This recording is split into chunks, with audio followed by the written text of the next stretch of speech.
لله نحمده ونستعينه ونستغفره ونعوذ بالله من شرور أنفسنا ومن سيئات أعمالنا من يهده الله فلا مضل له ومن يضلل فلا هادي له. أما بعد أيها المسلمون أنصحت نفسي وإياكم بأن تجددوا إيمانكم وأن تتقوا الله حق تقاته. وقال عز من قائل: يا أيها الذين آمنوا اتقوا الله حق تقاته ولا تموتن إلا وأنتم مسلمون.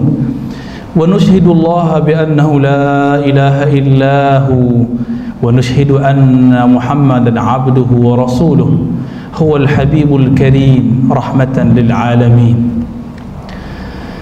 Bapak saudara jamaah Jumat yang diberkahi oleh Allah Subhanahu wa taala, marilah kita sama-sama memperbaharui iman kita kembali sebagaimana dipesankan Nabi SAW ketika ditanya, bagaimanakah cara kami memperbaharui iman wahai Rasulullah?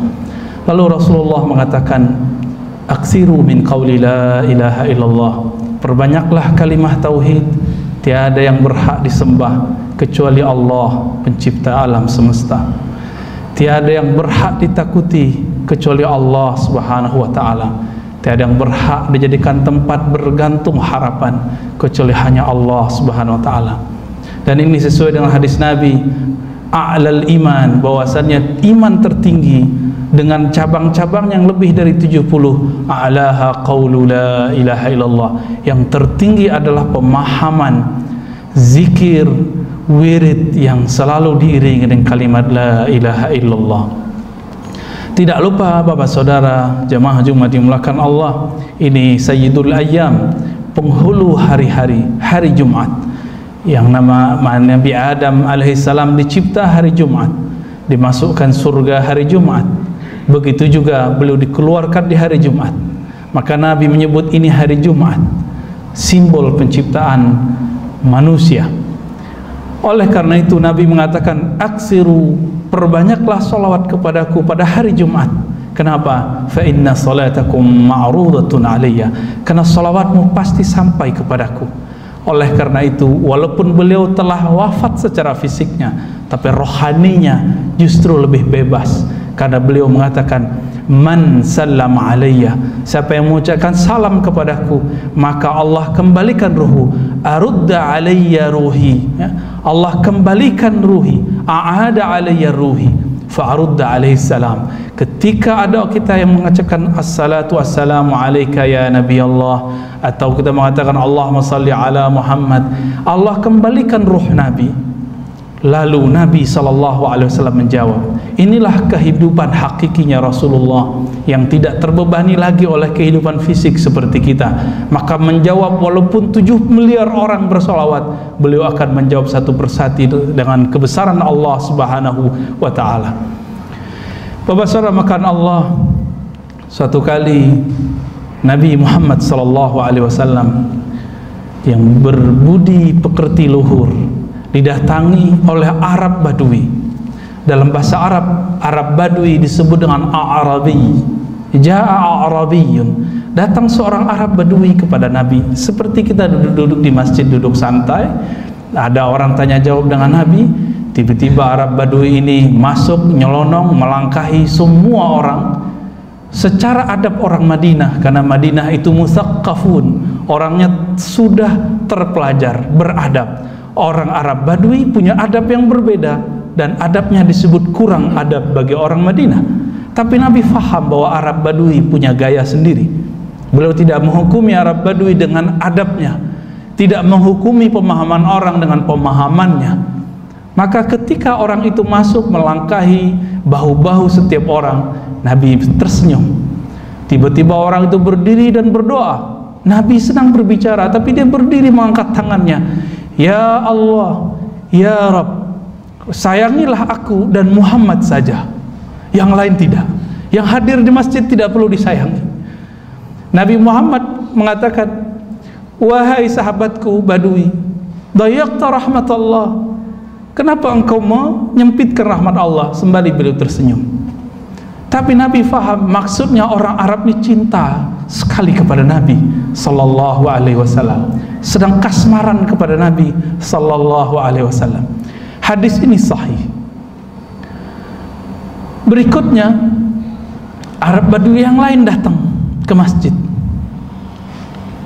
Setelah selesai hajatnya di masjid, majelis belum dibubarkan, dia walk out, keluar.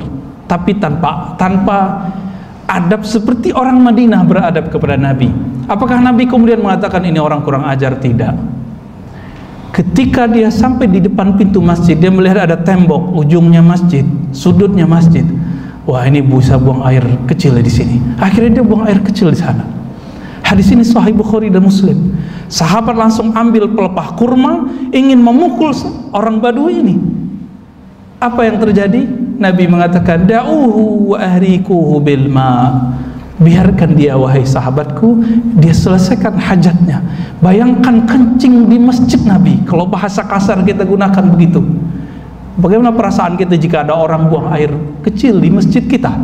Kita sebut dia penista agama. Ya, waktu ada anjing masuk masjid, semuanya ramai, dikait-kaitkan dengan macam-macam. Kita belum tahu juga apakah benar seperti itu. Akhir spekulasi banyak sekali. Tapi jika benar ini umat Muhammad sallallahu alaihi wasallam, coba lihat akhlak Nabi. Apa kata Nabi? Biarkan dia, bersihkan bekas buang air kecilnya. Lalu orang itu pergi begitu saja. Ini baru dua adab Nabi sallallahu alaihi wasallam. Nabi tidak pernah menghukumi orang lain dengan pemikirannya. Nabi tidak pernah menjudge orang lain dengan pemahamannya. Bahwasanya karena Allah, itu Nabi sallallahu alaihi wasallam. Masih ingat beliau ketika ingin hijrah ke Taif, dilempar oleh orang bukan dengan lemparan pasir, dilempar dengan tai-tainya onta. Apa yang terjadi? Ketika malaikat Jibril datang menawarkan bantuan, ya Muhammad, engkau kekasihku, jika engkau diganggu, aku akan membalas orang yang mengganggumu. Tapi apa kata Nabi? Wahai Jibril, mereka tidak mengerti siapa aku. Nabi memaafkan jika orang tidak faham. Kenapa kita tidak memaafkan orang yang tidak faham? Apalagi yang tidak sefaham dengan kita.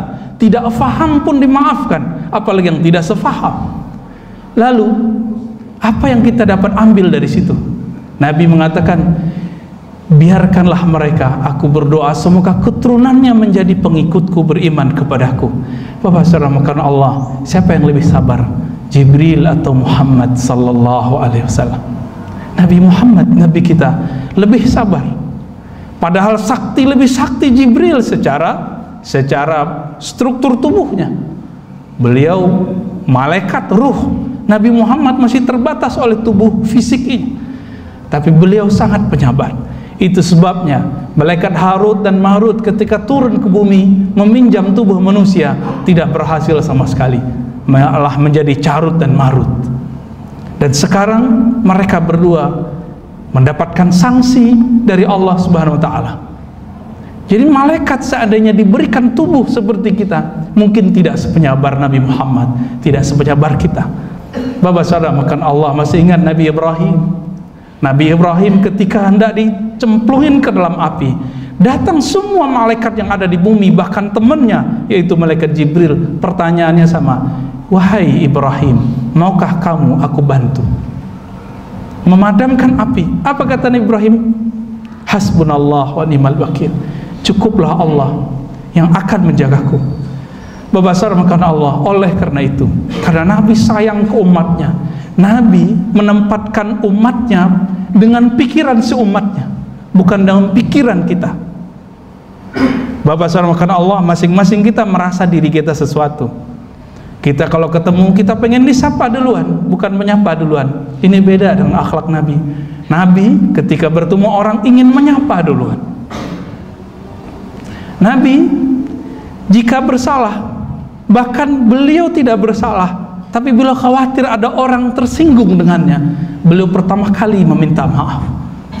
Karena memberi maaf wajib, apalagi meminta maaf.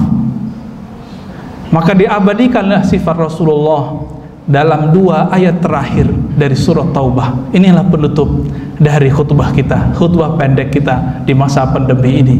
laqad ja'akum, sungguh telah datang kepada kalian rasul dari diri kalian, sangat sayang kepada kalian, sangat tidak senang, tidak nyaman, tidak bisa beliau hidup tenang, tidak bisa beliau hidup itu seperti kita egois, senang ketika orang susah. Coba sekarang beberapa orang yang tidak kena banjir bilang, alhamdulillah aku nggak kena banjir, tetangganya kena banjir, dia senang di saat orang susah.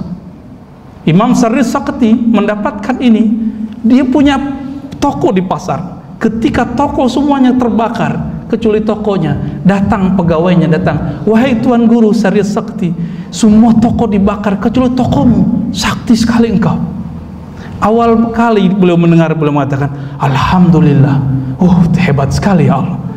Tapi baru selesai kalimat itu beliau baca, beliau minta ampun kepada Allah, mengatakan, ya Allah, betapa hilang rasa sisi kemanusiaanku, rasa sayangku kepada umat. Aku bahagia saat orang susah. Maka beliau mengatakan, aku beristighfar karena salah menempatkan alhamdulillah selama 30 tahun. Maka ditutuplah ayat tadi, 2 ayat terakhir dari surat Taubah. Nabi itu disebut bersifat Rauf, maha empati, Raufur Rahim, dan Allah meminjamkan namanya kepada Nabi yang bernama Ar-Rahim, cuma Allah, tapi Allah memberikan nama Rahim kepada Nabi sallallahu alaihi wasallam yang sangat menyayang, yang sangat mencintai. Maka mari amalkan hadis Nabi ini, irhamu man fil ard yarhamukum man fis sama. Sayangi siapa saja di bumi, seiman dengan kita, sefaham dengan kita, apalagi mereka satu jamaah dengan kita. Maka malaikat-malaikat Allah di langit dengan titah Allah SWT, penguasa aras dan alam semesta, mereka akan mencintai kita semua. Amin ya rabbal alamin. Na'udzubillahi minasyaitonir rajim. Bismillahirrahmanirrahim. Wal 'asri innal insana lafi khusrin illa alladhina amanu wa 'amilus solihati wa tawassaw bil haqqi wa tawassaw bis sabr. Ghafarallahu lana wa lisairil muslimina wal muslimat wal mu'minina wal mu'minat al ahya'i minhum wal amwat, wa nas'alullaha yataqabbal minna salatana wa yataqabbal minna qira'atana wa yataqabbal minna jami'a ibadatana wa yasturana bi sitrihil jalalul jamal ya azim ya sattar ya sattar, wastaghfiruhu wa tubu ilaihi innahu huwal ghafarur rahim.